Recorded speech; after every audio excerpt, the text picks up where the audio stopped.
Today we meet the CFO of Australia's most profitable sports teams. It's been an incredible few years. Not only has she overseen the construction of this building, but she's also seen on the field her team become premiership winners. Today we meet the CFO of the West Coast Eagles, Amanda Cox. So what was it, do you think, that made the Eagles go, you're just the right potential fit for where we're going? I think my background at KPMG, they'd never, I think, previously had a chartered accountant in a role such as that. And, you know, they knew that I'd had the great background from the studies that I'd done, that I was sort of well-rounded with my skills from KPMG. And the fact that I was a woman, I don't know if that worked for me or against me. When I started, there was no such thing as a HR team, and I'd come from KPMG, which was obviously a really professional organisation, really structured, international. So I brought with that some, you know, background in policies, procedures, recruitment, and I sort of formed the basis of the early human resources, I guess, back then. So that then fell in my portfolio. And you have been incredibly successful in your tenure, which is, I presume, all because of you. Of course. How have you become the most successful sporting club in Australia? I think we've got a really strong discipline. You know, we're a successful club, but that doesn't mean we spend frivolously or, you know, invest in things that aren't worthwhile for the business. So we're always questioning that as new opportunities come up. And, you know, we pass on some. This stadium here at Optus is incredible and is a huge part of our success going forward in terms of our ability to earn revenue. Yeah, I mean, it's made a big difference in terms of having more people through the door each game. Yeah. But you've obviously done more than that. And I would imagine things like sponsorship, obviously success on the field helps. Absolutely. Everything's tied to success on field, but you want to, I guess, future-proof your organisation, so it's not all about that. Do you think you've been lucky because the team have been successful?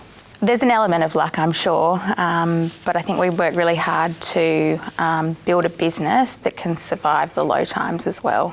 Timing-wise, it couldn't have been better. You had success shortly after you put a nice new stadium in the city. Yeah, it's funny, throughout the whole period of negotiating the new stadium user agreement, we talked about peaking at the right time, and we sure did that. Does that mean you were holding back until the right time? No, we'd never hold back. Don't you see yourself as a very different business? Because it's almost like a religion. This passion is that people will come year after year regardless. That's very different from a business because there's always going to be a competitor who comes along with a better product, whereas for you, they'll come pretty much regardless. It is like a religion, isn't it? So, yeah, people love their clubs, they're loyal to the end. And how much involvement do you have as a CFO in some of those elements? We're a really close-knit team, the executive team, and we get involved in, you know, brand decisions. We changed brands almost 18 months ago now. So that process was an all-in involvement in the design elements, in what it meant to our brand and our culture. So those important decisions, it's very much cross-functional. And that's important to have the financial success, you believe? Yeah, I think underpinning all of our decisions is good discipline, business practice, business studies, business plans, financial modelling, whatever it requires to make the right decision for the club. So you have to be an expert in so much more than just the numbers. Yeah, I think, and this goes for most businesses these days, the volume of data that's available, the ability to analyse, I think, is critical, and really dig deep into the detail so you understand the impact it's going to have on your business. Have you got better at dealing with the human side? I think that's always been my strong point. I'm a really empathetic person. My strengths are in sort of the fairness and equity and good judgment element. And that fairness and equity, how does that work with the salary cap? There's a fairness within that, I guess. Yeah, that's a challenging one, isn't it? Talk us through the important decision in a stadium like this, which obviously has changed the whole business in many ways. Just negotiating that, getting all parties, getting governments, getting the public along for the ride. How difficult was that for you as a CFO? Yeah, it was a really interesting, almost exhausting process. It was sort of over a period of maybe 5 years, you know, taking a step backwards to go forward again. But I think in the end, all parties it wasn't about us winning, it was about, a fair share for everyone. And the financial side of that is interesting because stadiums may start at X price, but they don't always end up at X price. That's right. So thankfully the stadium build was underwritten by the government. So for us it was really about what did the rental model look like to play here. The government obviously wanted to make their money back. So it was going to be a significant step up in commitment from Subiaco Oval. But we had to analyse, I guess, a worst case and a best case scenario in terms of our ability to sell the stadium, and we settled on still a decent rental, but we were confident that we could achieve success despite that. And when people talk about the numbers associated with the stadium, how do you feel about that? Because we're talking over $1 billion. I think people really have heard the cost of the build at $1 billion, but I guess the weekly cost of operation is still significant. It costs $1 million a week to put on a game, so that's significant, and it requires people coming to watch for us to offset that. Why do you think you're so profitable compared to others? If I go back many years before my time, I think the board at the time they backed themselves in. They created a user agreement at Subiaco Oval, which paid a fixed rental, which was very significant, but it was then deemed a clean stadium, which meant anything we sold, we retained. And it was seen as very risky at the time. No other club had done anything like this. And we pushed through, we sold out the stadium, and the rewards followed. So much the same in coming to Optus Stadium. We decided that we needed to have as clean a stadium as possible, which is harder to do these days, but there's a stadium membership here, but generally the rest of the product here we control and sell. How much analysing of other sporting clubs around the world do you do to see what they do that you could go, that's a great idea, we could tweak that? Yeah, that's really where we see our growth is, we send our coaches off, we send our staff off to international locations just to study what other clubs are doing, what makes them successful. It could be from a culture point of view, high performance, financial. So we have a look at what the rest of the world is doing and of course the rest of the sports in Australia. And we stack up pretty nicely against them, but again, we don't rest on our laurels. We make sure we're always looking for, what the next wave might be. What would you say is the most important aspect that you've become really skilled at over the last, say, 10 years that you would never have thought was going to be part of the CFO's role? It's probably that people side. It's not typical to have sort of that HR and finance together, but there's a nice synergy with that. Have you become a football fan? I always was, but a much more passionate one for sure. Right. And I guess for me, the players are like family, so they're all like my little brothers, and I want to see them achieve success for us as much as I do. And where do you go from here? Obviously, the game's always changing. What do you see as something on the horizon that will be quite a big, important part of your business? I guess it's the diversification. So we've seen a few clubs sort of spread their wings into esports and other sports. So for us, I guess we're constantly looking for what is that next big investment that we're going to make. Just explain a little bit more about the diversification, because businesses are always having to look at and see what other opportunities are coming. What do you mean by that? So for us, we're looking at where we invest our funds. We're looking at potentially esports. We're looking at what the next horizon might be internationally. That might be other sports. We've seen a few clubs, delve into netball, football, basketball. We've got strong links to the Fever here in Perth. So yeah, who knows what's next for us? Yeah. But we're always looking. Yeah, and on the sort of big investment side of things, as you try and sort of hopefully put your money in the right place, the big investment into the training facility, huge commitment in that. But why is that such an important decision?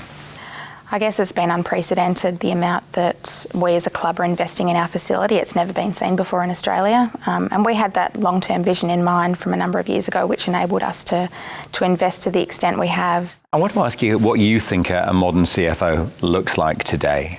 There's that people element, no doubt, the data analytics, and I guess being ahead of the curve with what's coming. So that's big data, that's artificial intelligence. It's all coming, and we need to be sort of one step ahead of the curve.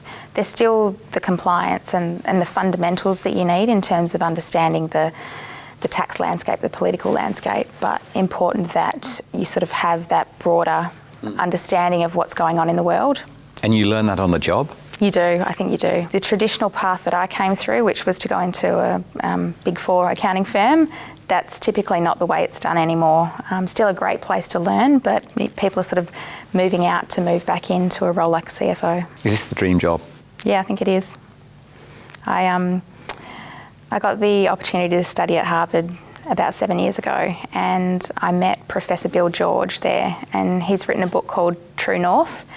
And it was probably the first time I reflected. He talks about your passions and your motivation intersecting with your skills and I guess your passion and your success for the future. And it was at that point I sort of thought, I am where I'm meant to be. I found my true north. So what's next for me? I don't know. I want to keep learning. I want to keep growing, and most importantly, making an impact. And do you feel extra special or more pressure because you are, as we said at the beginning, female in a very male world? There aren't many female CFOs in the space. Yeah, I think my initial promotion to the executive team, for me, it was sort of a natural step. I was surprised and excited to take that step up. And what I didn't realise would happen at the time was that the female staff then looked to me to be their voice in the organisation, because I was young. I was the first female the club had ever had on the executive team. So that was sort of the start of my realisation that I carried some real responsibility to do as much as I could for the women at the club, and then that sort of goes more broadly across the whole industry. It's great to see now that we have AFLW. We've got a lot of women working, exceptional women working across the league. There's just not enough of them.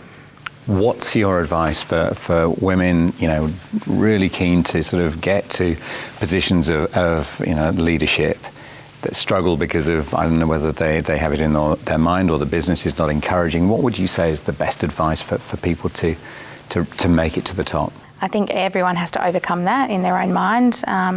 Women often feel like their gender holds them back, and they've got to realise that they can use that to their advantage. Women bring different perspectives, they bring different ways of working, they bring a different level of community, empathy, and organisations want that these days. And so I think they have to overcome in their own minds that that's a limitation, and then find the right organisation that's going to embrace gender diversity. It's critical.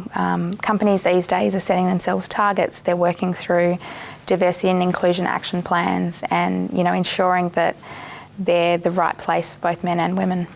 Do you think being female has helped you in your role? Do you think you have been more successful because you have that empathy and that slightly different take? Yeah, there's definitely been challenges being female, and at times the only female in the room. But I think it does. I bring a different perspective, a different mindset, a different experience. And I think, gender diversity is one thing, but looking at more diversity across, disability, sexual orientation, that's where companies are going. And, I'm an example of a gender diversity. But what can we do to get more people with disabilities into organisations? That's sort of where my passion lies. Amanda, you've clearly got a job you love. Yeah. That's very obvious. I want to ask you a final question.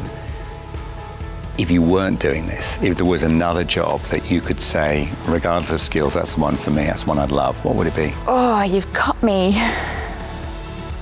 Do I think I'd love to be a photographer. If money was no object and, I could travel the world and take photos, that would be my passion. So if that job came up, you'd be off. Oh, I don't know if it could lure me away. It's been great to talk to you. Thanks, James. Great to talk to you.